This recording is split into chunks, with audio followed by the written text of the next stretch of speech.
දෙනාටම තෙරුවන් සරණයි. මහා සංඝරත්නයේ අවසරයි. එයාද අපි කියවන්න පටන් ගන්නෙ දීඝනිකායේ පාසාදික සූත්‍රය.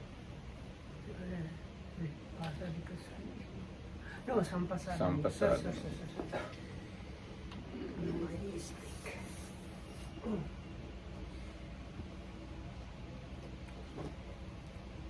Teruvan Saranai, everybody, and with the permission of the Venerable Son, we are going to start Sutta 29 from the Dīghānikāya called Pasadika, or here they call it the delightful discourse.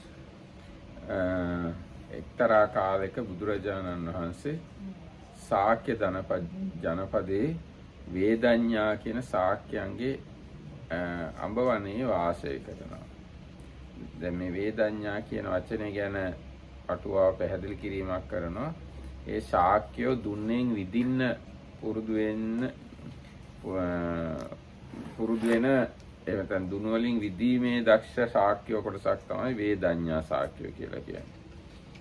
ඒගොල්ලෝ ඒ දුනු වලින් විදින්න, ඒ කියන්නේ ඊතල විදින්න පුරුදු වෙන්න හදාගත්ත දිග ශාලාවක් තියුණලු. ආන්නේ ශාලාවේ තමයි බුදුරජාණන් වහන්සේ මේ අවස්ථාවේ ඒ ශාලාව තියලා තියෙන අඹ උයනක. ආන්නේ ශාලාවේ තමයි බුදුරජාණන් වහන්සේ මේ අවස්ථාවේ වැඩ ඉන්නේ. So thus have I heard once the Blessed One was staying among the Sakyans at the school building in the mango grove belonging to the Vedanya family. So the school building the school part was in the brackets. So the commentary explains this family, they were kind of professional archers, and this was like a long hall that was used for training archery. එතකොට ඒ කාලේ නිගණ්ඨනාත පුත්ත පාවාවලදී මිය ගිහිල්ලා ටික කාලයයි. ඒ ළඟදී තමයි නිගණ්ඨනාත පුත්ත මිය ගියේ පාවාවල. මේ පාවා කියන්නේ කුසිනාරාවට ගොඩක් ළඟයි. බුදුරජාණන්සේත් පාවා නුවරට වැඩලා පාවා නුවර ඉඳන් තමයි කුසිනාරාවට වැඩම කළේ. ඉතින් අන්නේ පාවාවලදී තමයි නිගණ්ඨනාත පුත්ත මිය ගිහිල්ලා තියෙන්නේ. So ඊට පස්සේ ඔන්න මම දිගට කියන්නම් තව ටිකක්. ඊට පස්සේ නිගණ්ඨනාත පුත්ත මිය ගියාට පස්සේ එයාගේ මේ ශ්‍රාවකයෝ දෙකට බෙදුණා. මොකද එයාගේ ශාසනය මනාකොට දේශනා කරන ලද එකක්. කෙලෙස් නිවීම පිණිස, නිවනට පමුණුවීම පිණිස මේ දේශනා කරපු එකක් නෙවෙයි. ඉතින් හරියට මුදුන එතන ස්තූපය කැඩිලා ගියා වගේ එයාගේ අභාවයෙන් පස්සේ ශ්‍රාවකයෝ දෙකකට බෙදිලා මේ අරගල කරන්න පටන් ගත්තා. විවාද කරන්න පටන් ගත්තා. කොහොමද? ඔයා මේ ධර්ම විනය දන්නේ නැහැ. මම තමයි මේ ධර්ම විනය දන්නේ. මේ ඔයා කොහොමද ඔය ධර්ම විනය දැනගත්තේ? ඔයා වරදවා තමයි පිළිපදින්නේ. මම තමයි හරියට පිළිපදින්නේ. මා කියන වචන තමයි අර්ථවත්. ඔයාගේ වචන අර්ථ ශූන්‍යයි. මේ ඉස්සෙල්ලාම කියන්න ඕන එක ඔයා පස්සේ කිව්වේ. පස්සේ කියන්න ඕන එක තමයි ඔය ඉස්සෙල්ලා කිව්වේ. ඔයා ගොඩාක් කල් පුරුදු පුහුණු කරපු දේ මගේ එක වචනකින්ම නිෂේධ වුණා. ඔයාට මං වාද ආරෝපණය කළා තියෙන්නේ. මං ඔයාව නිග්‍රහ කළා තියෙන්නේ වාදයෙන්. මගේ වාදයෙන් මිදෙන්න ඔයා මේ උත්තර හොයන්න. ඇවිද උත්තර හොයන්න දන්න කියන අය ගාවට ගිහිල්ලා බත් මුලක් බැඳගෙන යන එක තැන්වල ඇවිද මගේ වාදය මගේ වාදයෙන් මිදෙන්න කරුණු ඉගෙන ගන්න කියලා ඔන්නෝම නිගණ්ඨයෝ රණ්ඩු වෙන්න පටන් ගත්තා. නිගණ්ඨනාත පුත්ත මිය ගියාට පස්සේ ඒ විතරනේ නිගණ්ඨනාත පුත්තගේ අතවැසියන් අතර උනුන් මරා ගැනීමක් පවතී. ඒ වගේම වචන නැමැති ආයුධ වලින් එකිනෙකා විද ගැනීමක් පවතී. ඒ අතර වාරේ නිගණ්ඨනාත පුත්තගේ ගිහි ශ්‍රාවකයෝ සුදුවත් අඳින ගිහි අයත් නිගණ්ඨනාථ පුත්තගේ ශ්‍රාවකයෝ ගැන දැන් කලකිරිලා. ආදර ගෞරව නැහැ. කලින් දක්වපු මේ සත්කාර ගරු බුහුමන් ඒවා හොඳටම අඩු වෙලා ගිහිල්ලා. ඔන්න වගේ තත්ත්වයක් ඇති වුණා.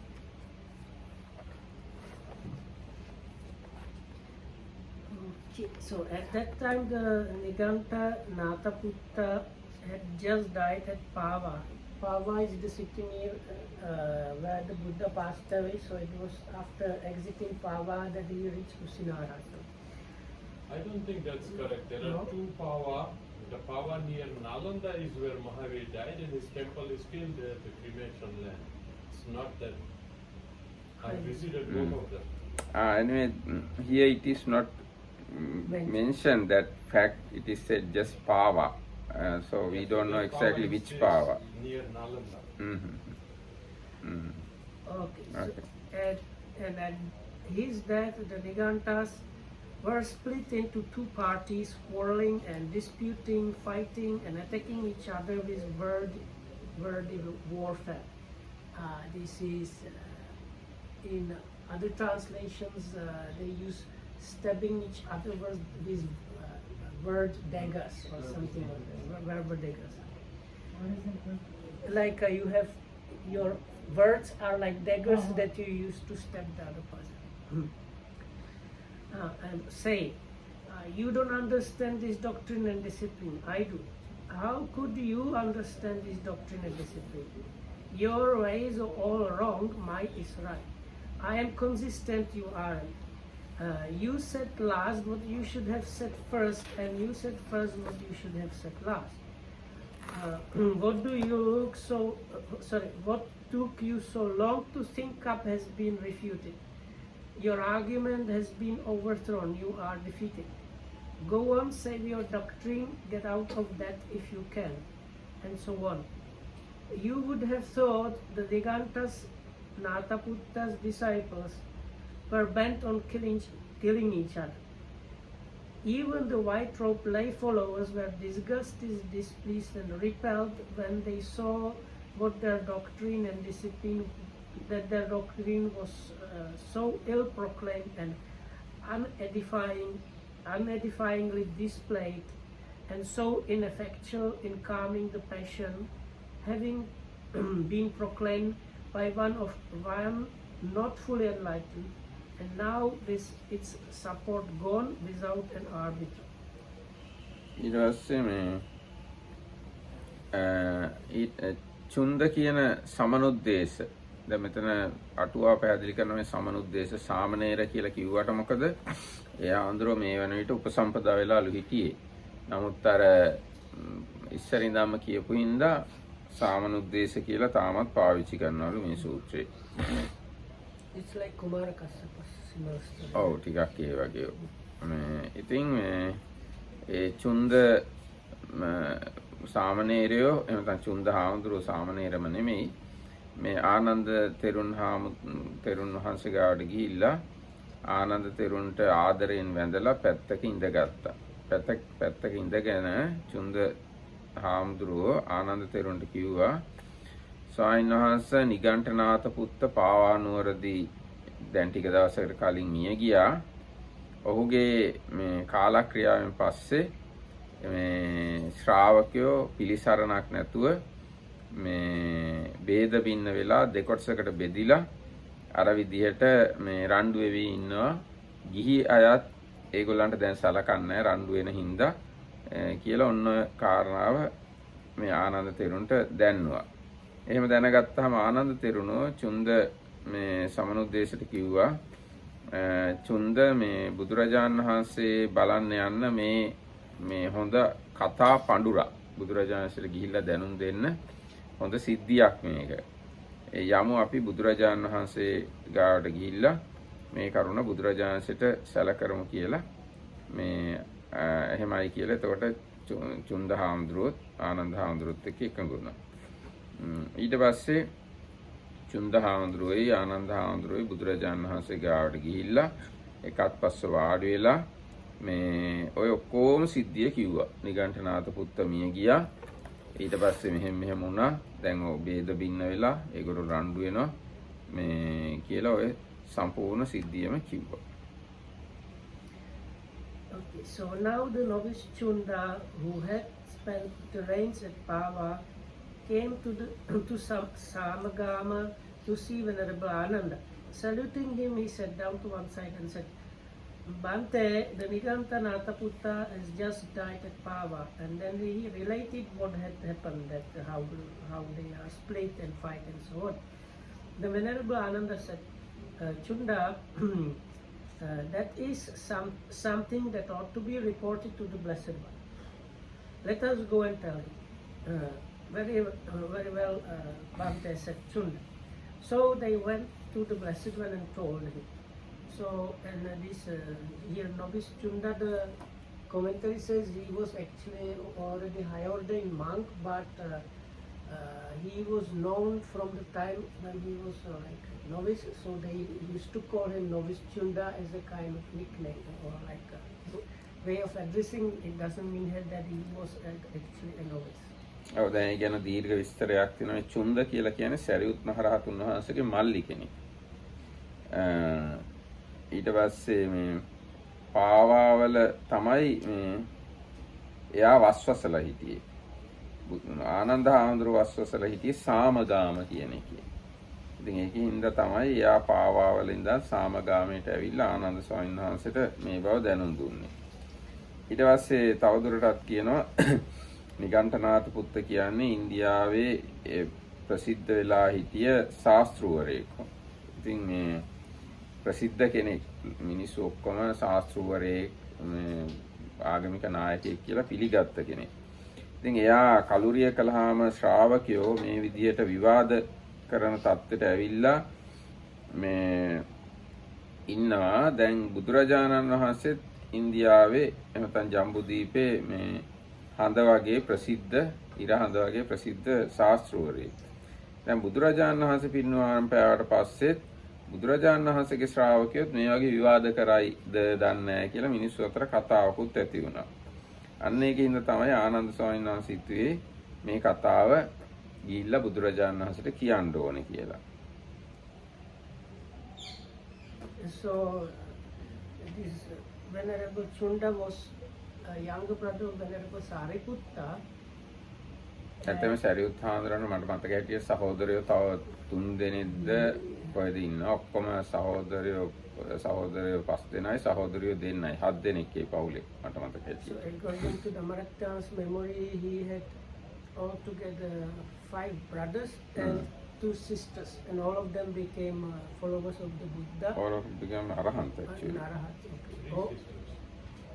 Chala, Upachala, Sisupachala, 3 sisters. 3 sisters. ඊට පස්සේ චුන්ද, උපසේන, රේවත. ඒ සහෝදරයෝ 3 දෙනා. සරියුත් හාමුදුරුවෝ එතකොට 7 දෙනෙක්. Sorry. Yeah, I kind of mixed up. So 3 brothers and 3 sisters. Okay. And the mother got converted just as he was passing away. Anyway, so then this Nigantanataputta was another very famous spiritual teacher in the Buddha's days, India. So they say they were like the moon and sun, like the Buddha and Nigantanataputta. So when Nigantanataputta passed away, that's why Venerable Ananda thought it's good to go and report this to the Buddha, because this this leader of the Jains was a kind of very prominent teacher. ඊට පස්සේ තවදුරටත් කියනවා මේ චුන්ද හාමුදුරන්ගේ උපජ්ජාය තමයි ආනන්ද හාමුදුරුවෝ. Also it says that the Upajjaya, the ordination teacher of or preceptor of Chunda was Venerable Chunda was Venerable Ananda. Oh, today I don't have to do extra explanation because we don't have the chambers. Yeah, he has come. No, he is asking if we can meditate more. He is leaving in about 1 or 2 weeks, so he needs to meditate. දැන් බුදුරජාණන් වහන්සේ කාලේ සරියුත් හාමුදුරුවෝ ආනන්ද හාමුදුරුවෝ ඉතාමත්ම හිතවත් සරියුත් හාමුදුරුවෝ හිතනවා මා විසින් කළ යුතු දේවල් තමයි ආනන්ද හාමුදුරුවෝ කරන්නේ. ඒක මටත් උදව්වක් කියලා. ඒ වගේම ආනන්ද හාමුදුරුවෝ හිතනවා බුදුරජාණන් වහන්සේගේ අග්‍ර ශ්‍රාවකයා තමයි සරියුත් හාමුදුරුවෝ කියලා. ඒ දෙන්න කෙරෙහි ඉතාම ගෞරවයෙන් තමයි හිටියේ.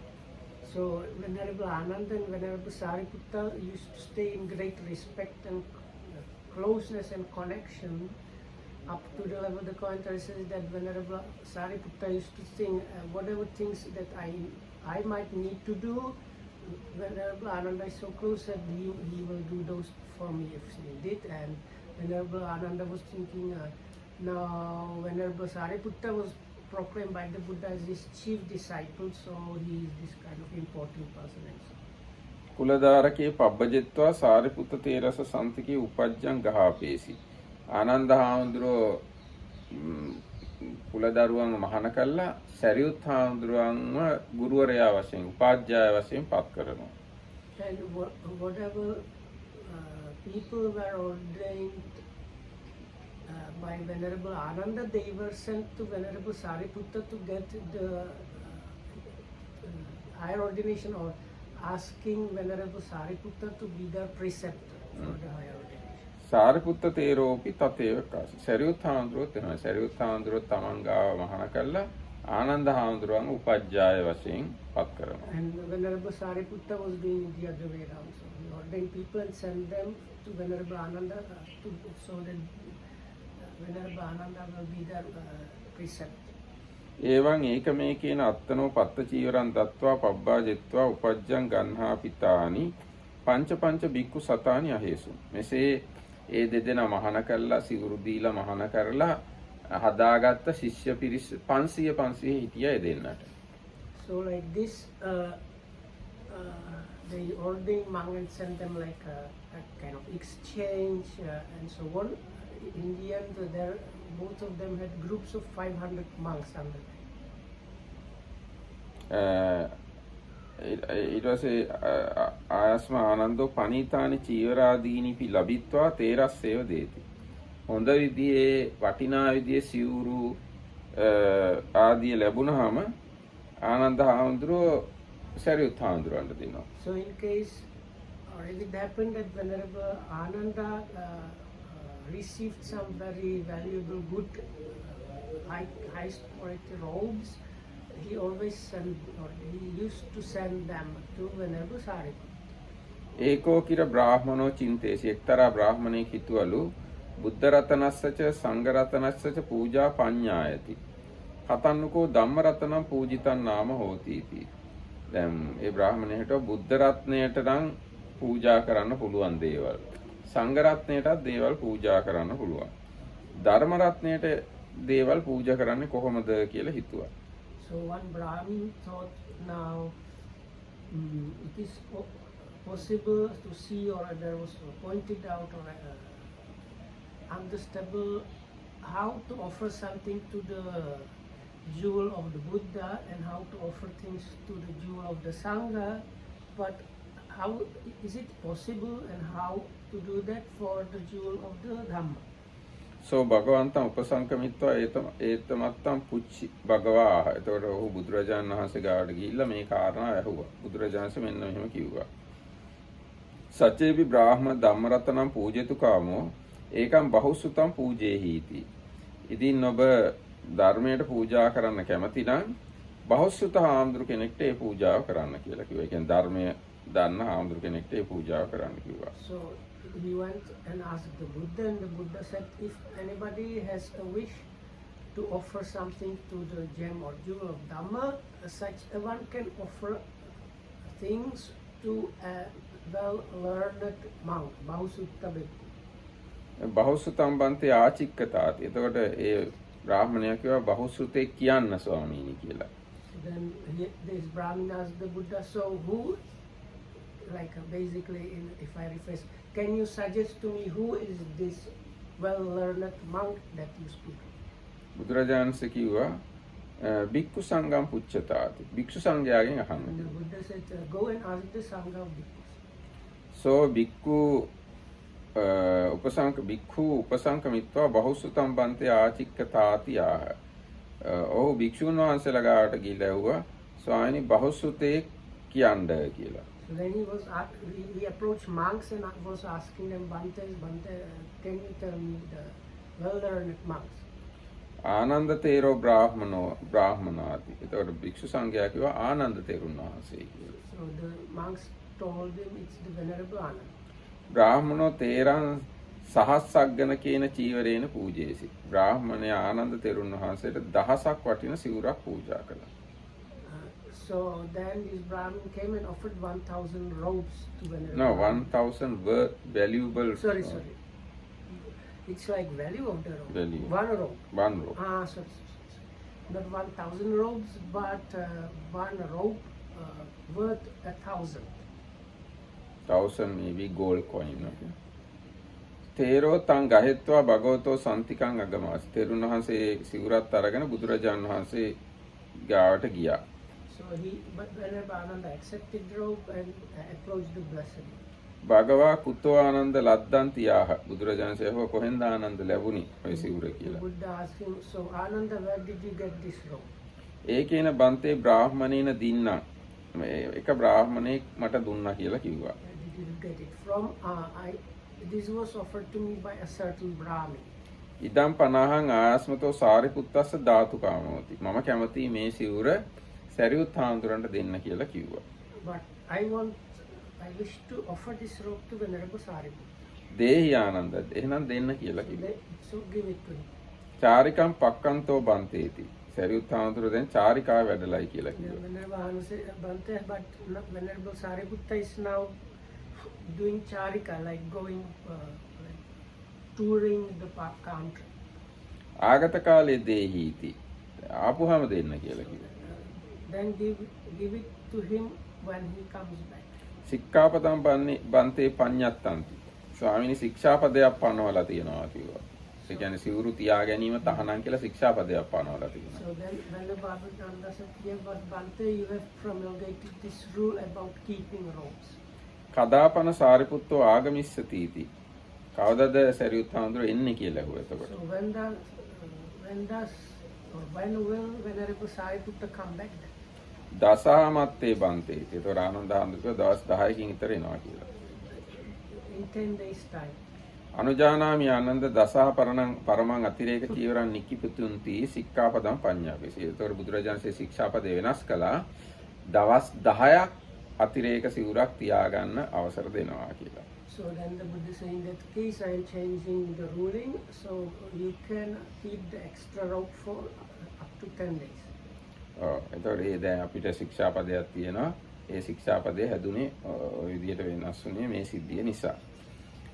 ඊට පස්සේ සාරිපුත්ත තේරෝපි තතේව යංකින්චි මනාපං ලබති තං ආනන්ද තේරස්ස දේවි. සරියුත් හාමුදුරුවෝත් ඒ වගේ හොඳ කැමති දෙයක් ලැබුණොත් ඒක ආනන්ද තෙරුන් වහන්සේට දෙනවා. The same situation was happening for Venerable Sariputta.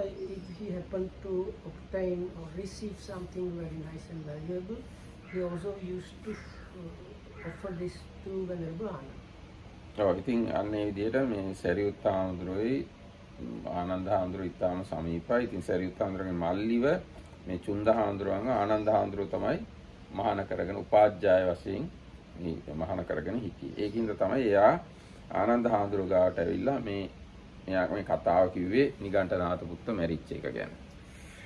So anyway, as was mentioned before, this Venerable Chunda or the novice Chunda, as he is called in the sutta, was Venerable Sariputta's younger brother, but his preceptor was Venerable Ananda, and that's why he went to see him and inform him about Niganthanatha Putta's passing away. ඊට පස්සේ ඔන්න මේ දෙදෙනාම ඒ කියන්නේ චුන්ද හාමුදුරුවෝ ආනන්ද හාමුදුරුවෝ ගිහිල්ලා බුදුරජාණන් වහන්සේට මේ කතාව කිව්වා. එතකොට බුදුරජාණන් වහන්සේ දේශනා කරනවා ඒවං හේතං චුන්ද අසම්මා සම්බුද්ධ පවේදිතේ ධම්ම විනේ ඕති දුරක්ඛාතේ ධම්ම විනේ දුප්පවේදිතේ අනියානිකී ආදී වශයෙන් තියෙනවා. එහෙම තමයි චුන්ද අසම්මා සම්බුදුවරයෙක් විසින් දේශනා කරන ලද ධර්ම විනයක දුරක්කාත ධර්ම විනයක, දුප්පවේදිත ධර්ම විනයක, අනිර්යානික කියන්නේ නිවනට යොමු නොවන ධර්ම විනයක, උපසමය පිණිස හේතු නොවන ධර්ම විනයක ඔය විදියට වෙනවා කියලා බුදුරජාණන් වහන්සේ දේශනා කළා. When the Buddha said, Chunda, here it's more like, indeed it is like that in this in a doctrine and discipline that is still proclaimed, unedifyingly displayed, ineffectual in calming the passions, because its proclaimer was not fully enlightened. ඊට පස්සේ බුදුරජාණන් දේශනා කරනවා චුන්ද ශාස්ත්‍රවරයාත් සම්‍යක් සම්බුද්ධ නැත්තම් ධර්මයක් ස්වාක්කාත නැත්තම් ධර්මයේ න්‍යායානික නැත්තම් කෙලෙස් සංසිඳීම පිණිස පවතින්නේ නැත්තම් අසම්මා සම්බුදු කෙනෙක් ප්‍රකාශ කළා නම් ශ්‍රාවකයෝ ධර්මයේ ධර්මානුධර්ම ප්‍රතිපන්නව නිසි පිළිවෙත් පිළිපදිමින් ඉන්නෙත් නැත්තම් ඔව්හු ඒ ධර්මයෙන් ඉවතට යනවා කියලා කිව්වා. ඒ කියන්නේ ශාස්ත්‍රවරයාත් හරි නැහැ, ශ්‍රාවකයොත් හරියට පිළිපදින්නේ නැහැ. එතකොට ඒ ශ්‍රාවකයෝ ඒ ධර්මයෙන් අහකට යනවා කියලා කිව්වා. Such being the case, Chunda, a disciple cannot live according to that doctrine and maintain proper conduct, nor live by it, but deviates from it. To him, what this is, I think something already skipped, no? Huh? I don't know. It seems like there kind of skipped one. Pasadika also No, I did not come to okay. that. Okay, so only this part. Because he is very often like shortening the repetition. So basically, such being the case, Chunda, a disciple cannot live according to that doctrine and maintain proper conduct, nor live by it, but deviates from it. That is, if the doctrine is Dhamma Vinaya,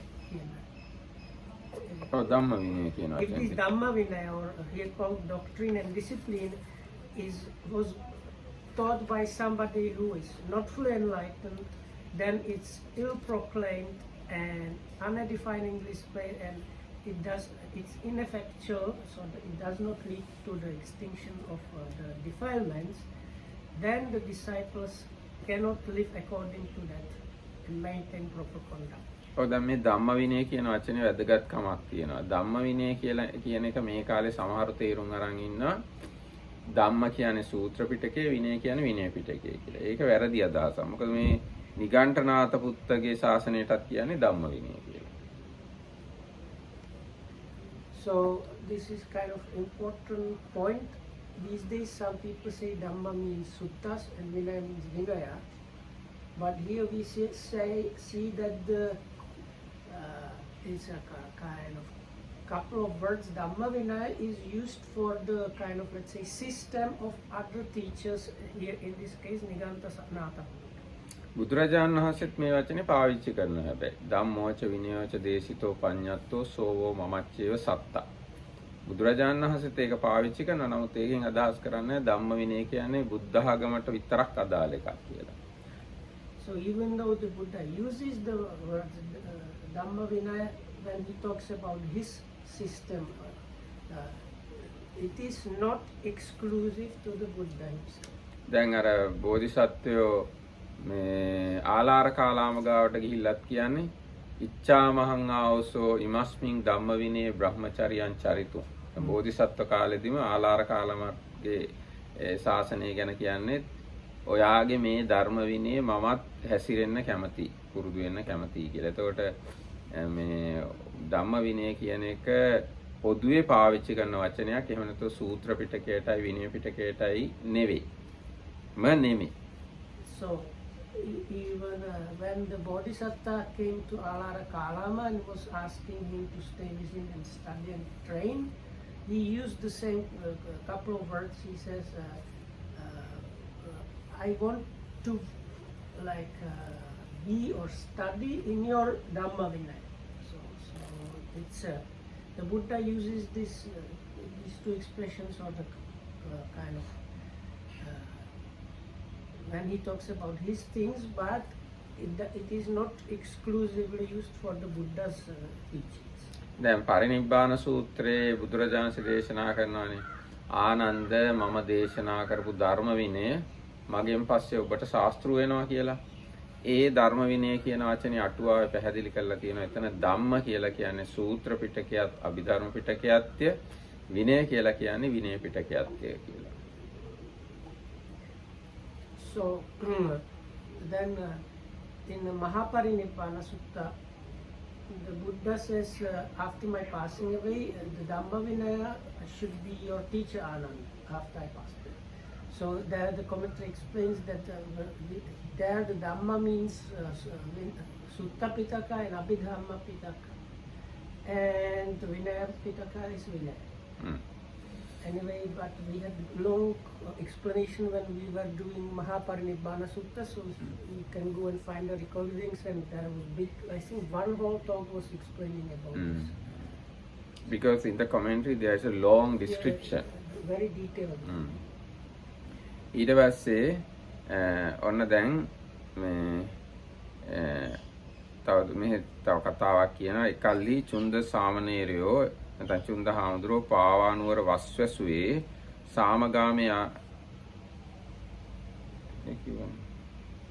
හරි. ඔන්න දැන් ඊට පස්සේ බුදුරජාණන් දේශනා කරනවා. බුදුරජාණන් වහන්සේනේ අපි කියමු.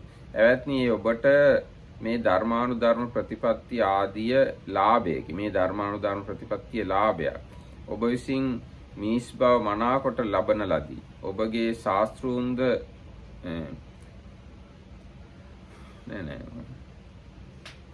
එවැනි තොපට මේ ධර්මානුධර්ම ප්‍රතිපත්ති ආදීහු ලාභයෝය. ඒ තොප විසින් මිනිසත් බවද මොනවට ලදුවේය. තොපගේ ශාස්ත්‍රූද අසම්‍යක් සම්බුද්ධය. තොපගේ ධර්මයේද දුරක්කාතය.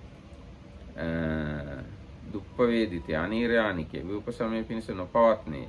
අසම්‍යක් සම්බුද්ධයෙකු විසින් ප්‍රකාශිතේ. ඔබ ඒ ධර්මෙහි ධර්මානුධර්ම ප්‍රතිපන්නව නොවසහු නිසි පිළිවෙත්ති නොපිළිපන්නු අනුධර්මචාරී නොවහු ඒ ධර්මින් ඉවතර පැන පවතිනුයයි එතෙම මෙසේ කිය යුතු යන්නේ. චුන්දේනි මෙසේ එහි ශාස්ත්‍ර ඒක මේ හොඳටම මේ එකපාරට තේරෙන කාරණාවක් නේ. පොඩ්ඩක් අපි කියන්නම් මෙහෙම. Is it possible that it is actually ironic? Because if you read it as an ironical statement, it would perfectly fit. Ironical statement means? It's like, oh, it is a big gain for you. It is a really big gain because your teacher is not fully enlightened. That's the problem. How it become gain if your teacher no, is because not... that's why I say if you read it as ironical statement, it fits the bill. ඔන්න දැන් බුදුරජාණන් වහන්සේ දේශනා කළානේ මේ ඉස්සෙල්ලාම නිගණ්ඨනාත පුත්තගේ ශාසනය දුරක්කාතයි සම්මා සම්බුද්ධ කෙනෙක් විසින් නෙවෙයි දේශනා කළා තියෙන්නේ. ශ්‍රාවකයෝ ඒ ධර්මයෙන් අහකට පැනලා ඉන්නවා කියලා. ඉතින් අන්නේ අයට ඒ අහකට පැනලා ඉන්න අයට මෙන්න මෙහෙම කියන්න හොඳයි. ඒ ශාසන නිගණ්ඨනාත පුත්තගෙන් අහක ගිය අයට. ඒගොල්ලන්ට මෙහෙම කියන්න ඕනලු. එවත්නි ඕගොල්ලන්ට ලාභයක්. ඕගොල්ලන්ට මනා ලැබීමක්. මොකද ඔබේ ශාස්ත්‍රූන් වහන්සේ සම්මා සම්බුද්ධ නෙවෙයි. ධර්මයක් ස්වාක්කාත නැහැ. නිවනට යොමු වෙන්නේත් නැහැ. සංසිඳීම පිණිසත් නැහැ. අසම්මා සම්බුදුවරයෙක් තමයි දේශනා කළා තියෙන්නේ. ඔබ මේ ධර්ම විනේ ධර්මානුධර්ම ප්‍රතිපන්නව වාසය කරන්නේත් නැහැ. ඒ ශාසනයෙන් අහකට පැනලා වාසය කරනවා. ඒක ඕගොල්ලන්ට ලාභයක් කියලා කියන්න ඕනේ කියලා බුදුරජාණන් වහන්සේ කිව්වා. නිගණ්ඨ ශ්‍රාවකයන්ට කියන්න ඕනෙලු ඕගොල්ලෝ ඔය ධර්මයෙන් අහකට පැනලා ඒක හොඳට පිළිපදින්න නැතුව ඉන්න එක ඕගොල්ලන්ට ලාභයක්. මොකද ඒක දුරක්කාත ශාසනයක් කියලා. මෙසේ ඊට පස්සේ තවදුරටත් බුදුරජාණන් වහන්සේ දේශනා කරනවා ඉතිකෝ චුන්ද සත්තාපි තත්ත ගාරయ్య. මෙසේ චුන්ද ඒ ශාසනයේ ශාස්ත්‍රුන් වහන්සේත් ගැරහීමට සුදුසුයි. ධම්මෝපි තත්ත ගාරయ్య. ඒ ශාසනයේ ධර්මයක් ගැරහීමට සුදුසුයි. ශාවකාච තත්තං එවං පාසංසෝ. හැබැයි ඒ ශාසනයේ ශ්‍රාවකයෝ මෙසේ ප්‍රශංසා ලබන්න ඕන.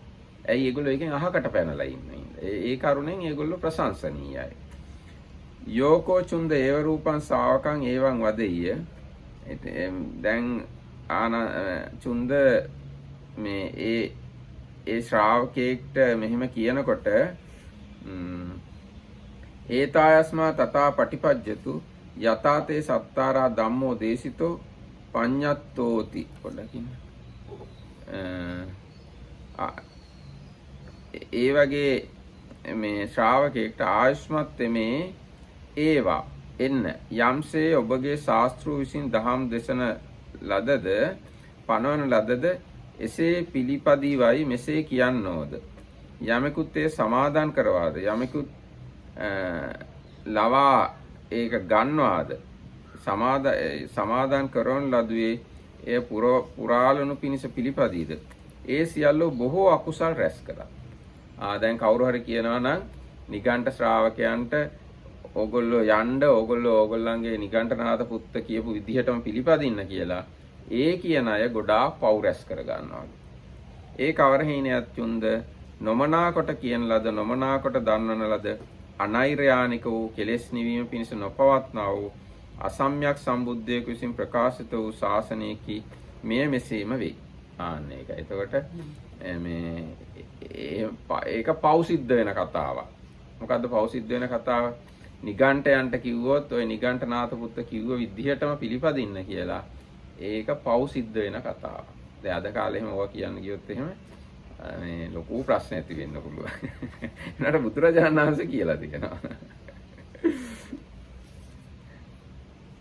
Okay, you can translate that part. No, because it's connected with the next paragraph where it's like a comparison. Because in the second paragraph they say it is aladha. So it is kind of very complicated sentence. Like so, I will read it out.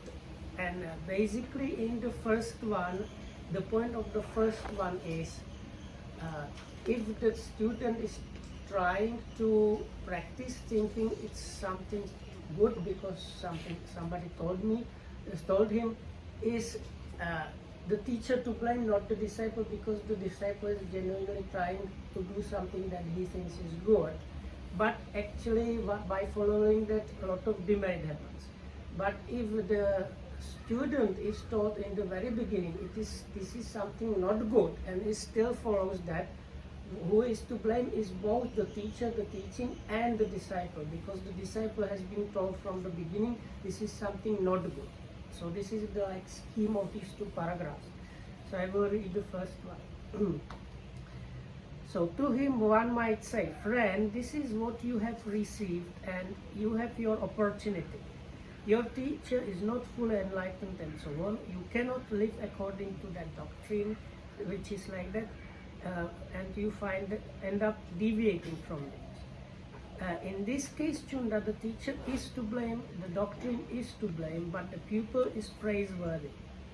And if anyone were to say to that pupil, come now, Reverend Sir, and practice according to the doctrine proclaimed and given out by your teacher, then the one who urged this, the thing urged, and the one who so practiced would all gain much demerit. Why?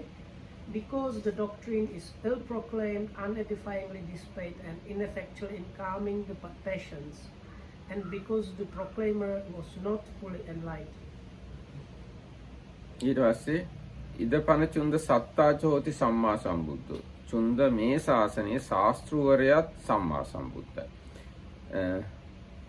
ඉද පන චුන්ද සත්තාච හෝති අසම්මා සම්බුද්ධෝ. මේ කියන ශාසනයේ ශාස්ත්‍රවරයා අසම්මා සම්බුද්ධයි, ධර්මයක් දුරක්කාතයි, අනීර්යානිකයි, අනුපසමය පිණිස පවතිනවා. අසම්මා සම්බුදුවරයෙක් තමයි දේශනා කළා තියෙන්නේ. ශාවකෝච තස්මින් ධම්මේ ධම්මානුපටිපන්නෝ විහෙරති සාමීචි පටිපන්නෝ අනුධම්මචාරී. සමාදාය තන් ධම්මං සංවත්තති. එතකොට ඒ අවස්ථාවේදී හැබැයි ශ්‍රාවකයෝ ධර්මානුධර්ම ප්‍රතිපන්නයි. ඒ ශාස්ත්‍රවරයා දේශනා කරු විදිහට පිළිපදිනවා. ඒ ධර්මයට අනුව පවතිනවා. සෝ ඒවමස්ස වචනියෝ. ඒ ශ්‍රාවකයන්ට මෙහෙම කියන්න ඕන. තස්සතේ ආවසෝ අලාභ. එවත්නි ඒක ඔබට අලාභයක්. තස්සතේ දුල්ලද්දන්. ඒ ඔබගේ නොමනා ලැබීම.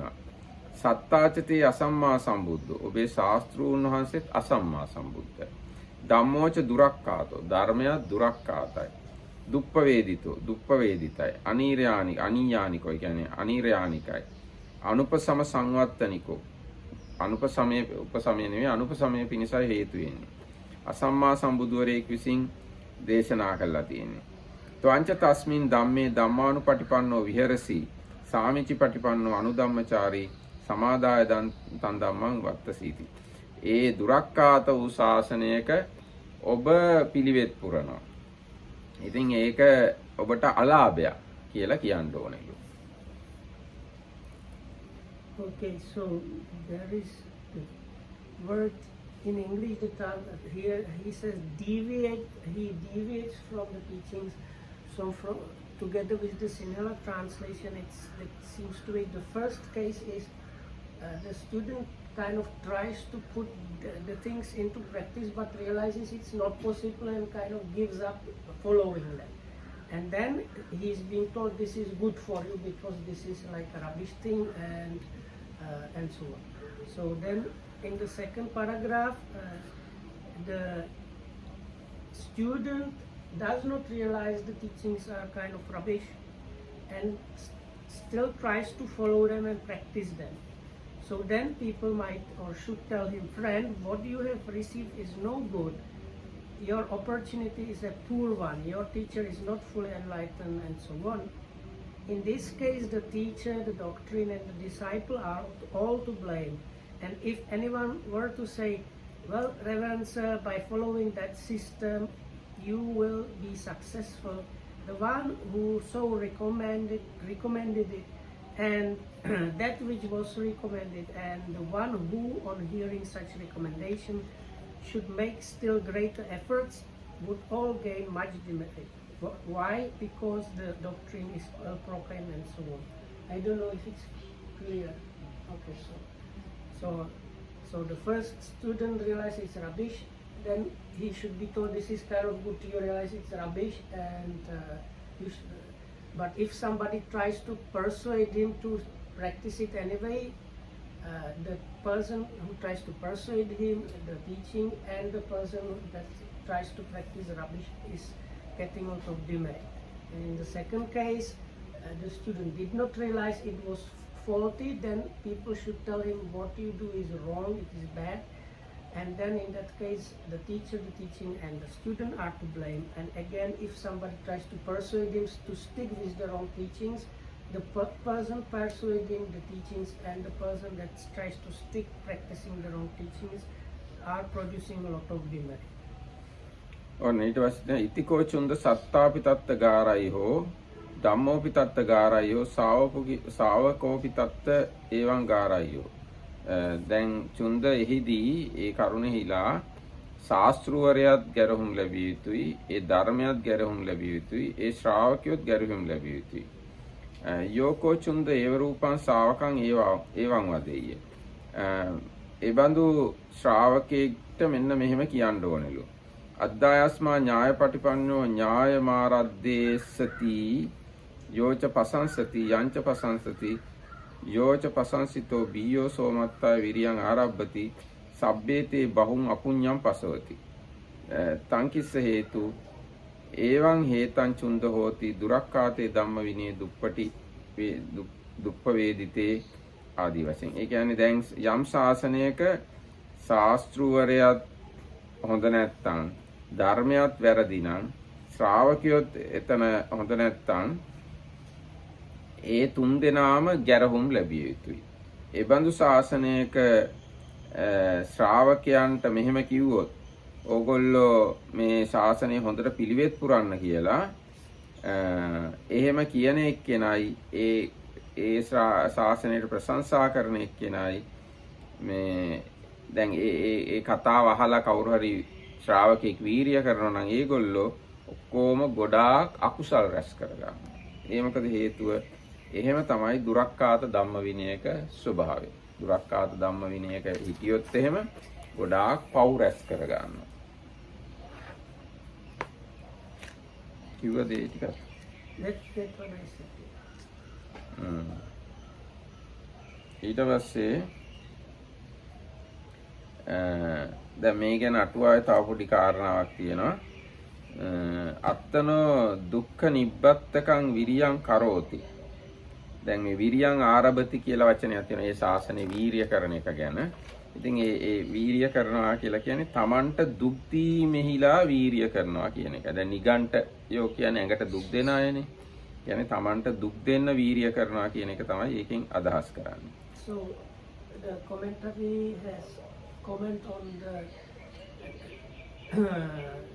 expression used is aradha virya, which is normally used this like a start of energy or something like that. But here in this case they talk about like wrong teachings, and especially in the Niganta's case, the energy or effort is directed at causing suffering or especially bodily suffering to oneself.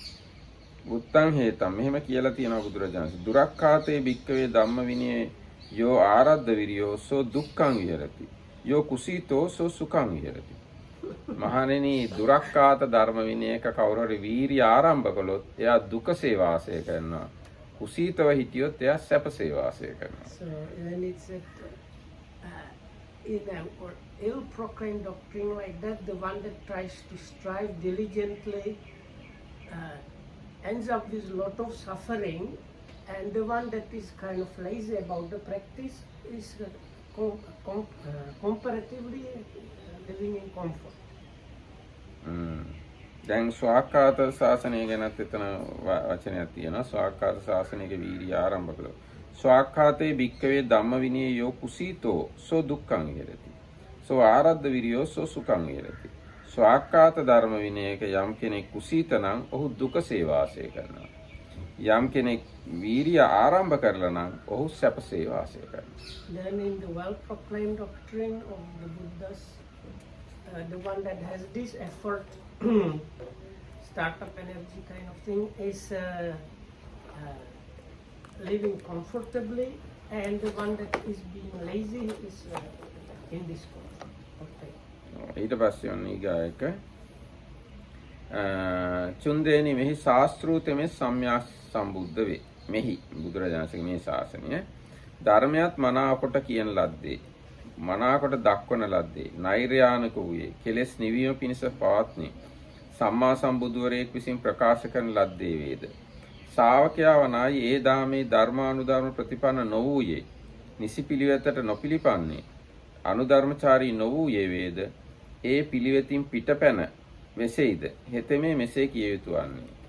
දැන් ශ්‍රාවකයා බුදුරජාණන් වහන්සේත් හොඳ වුණත් ධර්මය හොඳ වුණත් ඒකෙන් පිටපැනලා ඒ වගේ අයට මෙහෙම කියන්න ඕනලු. එවත්නි ඒ ඔබට ලොකු අලාභයක්, ඔබට අලාභයක. ඔබ විසින් මිනිසත් බව නපුරු කොට ලද්දේය.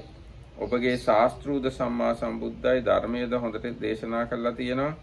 නෛර්යානිකයි, කෙලෙස් නිවීම පිණිස පවතිනවා. සම්මා සම්බුදුරෙක් විසින් ප්‍රකාශිතයි. එහෙත් ඔබ ඒ ධර්මයේ ධර්ම ප්‍රතිපන්න නැහැ. නියම විදියට පිළිවෙත් පුරන්නේ නැහැ. ධර්මානුධර්ම අනුධර්මචාරීව වාසය කරන්නේ නැහැ. ඒ ධර්මයෙන් පිටපැනලා වාසය කරනවා කියලා මෙසේ ඔහුට දොස් නැගිය යුතු වන්නේ. චුන්දේනි මෙසේහි මේ ශාසනයේ ශාස්ත්‍රවරයාත් ප්‍රශංසා කළ යුතුයි, ධර්මය ප්‍රශංසා කළ යුතුයි.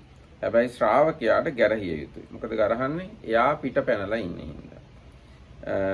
චුන්දේනි යමෙක් මෙබඳු ශ්‍රාවකයෙකුට ආයස්මත්තු වෙන්න ඔබගේ ශාස්ත්‍රුන් වහන්සේ විසින් යම් ධර්මයක් දේශන ලදද, විනයක් පනවන ලදද ඒ අනුව පිළිපදින්න කියලා මෙසේ කිය යුතු වන්නේ.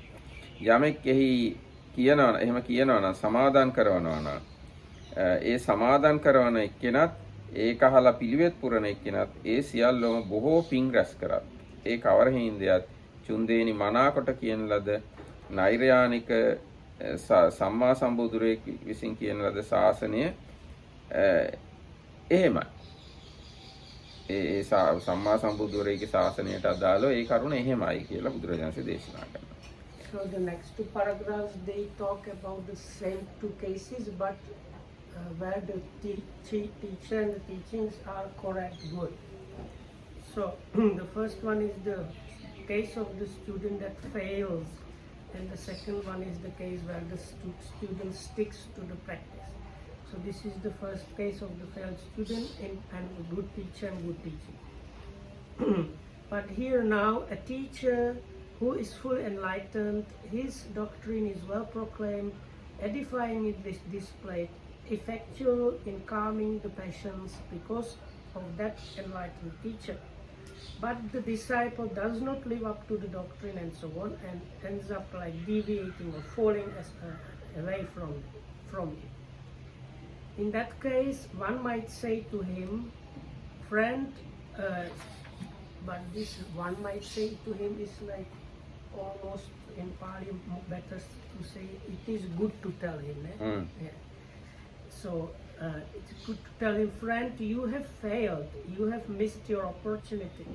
Your teacher is fully enlightened, his doctrine is well proclaimed and so on, but you do not follow it and you fell away from it. In this case, the teacher and the doctrine are praiseworthy, but the pupil is to blame. And if anyone were to say, well, Reverend Sir, you should follow the teaching proclaimed by your teacher, then the one who urged this, that which was urged, and the one so practiced would all gain much merit. Why? Because the doctrine is well proclaimed and so on. ඊට පස්සේ අර ඒ වගේම තමයි මෙහි ශාස්ත්‍රවරයා සම්මා සම්බුද්ධයි ධර්මය ස්වාක්ඛාතයි මේ ශ්‍රාවකයා ඒ ශාසනයේ ධර්මානුධර්ම ප්‍රතිපන්නව වාසය කරනවා සාමීචි ප්‍රතිපන්නව ධර්මය සමාදන් කරගෙන වැටෙනවා ඉන්නවා. ඔහුට මෙහෙම කියන්න ඕනේ. ඔබට මිත්‍රයා ලාභයක්. ඔබ මනාකොට ලැබුව දෙයක් ඕක. ඔබේ ශාස්ත්‍රවරයා සම්මා සම්බුද්ධයි ධර්මය ස්වාක්ඛාතයි නීයානිකයි සම්මා සම්බුදුරෙක් විසින් දේශනා කළා තියෙනවා. ඒ මදිවට ඔබත් ඒ ධර්ම විනයේ මනාකොට පිළිවෙත් පුරනවා. කියලා අන්න එහෙම යාට කියන්න ඕනෙලු. එහෙම මෙසේ චුන්ද ශාස්ත්‍රවරයාත් එහි ප්‍රශංසා ලැබිය යුතුයි, ධර්මයත් ප්‍රශංසා ලැබිය යුතුයි, ශ්‍රාවකයොත් ප්‍රශංසා ලැබිය යුතුයි. යමෙක් චුන්ද එහෙම කියනවා නම් ශ්‍රාවකයෙක්ට මේ ඔබ වීරිය කරන්න කියලා ශාසනයේ ඒ ප්‍රශංසා කරන එක්කෙනයි ප්‍රශංසා ලැබලා ඒ අනුව උත්සාහ කරන එක්කෙනයි දෙන්නම බොහෝ පිං රැස් කරගන්නවා. මොකක්ද ඒකට හේතුව? එහෙම තමයි ස්වාක්ඛාත ධර්ම විනයක ස්වභාවය. So now this is the case of the good teacher, good teachings and good student. But now Chunda, here is a teacher who is fully enlightened. His doctrine is well proclaimed, edifyingly displayed and effectual in calming the passions because the proclaimer was fully enlightened.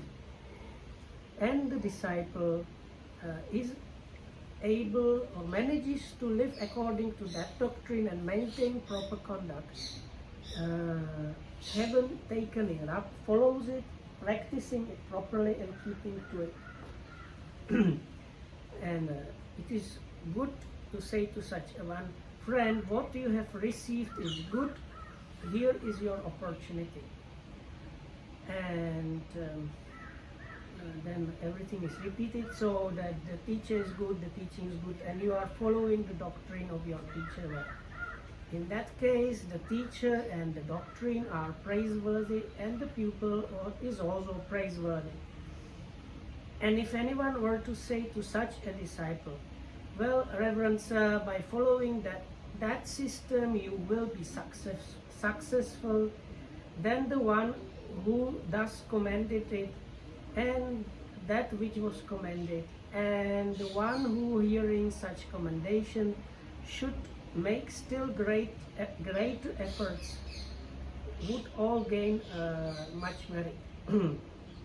Why? Because that is so when the doctrine and the discipline are well proclaimed, edifyingly displayed, and effectually calming the passions because of the fully enlightened teacher and supreme Buddha. එහෙනම් අද දවසට මම නතර කරන්න යන්නේ. හෙට මම එන්නේ. ඉතින් මේ අපේ ශාසනය ස්වාක්කාතයි. ශාස්ත්‍රෝරයා සම්මා සම්බුද්ධයි.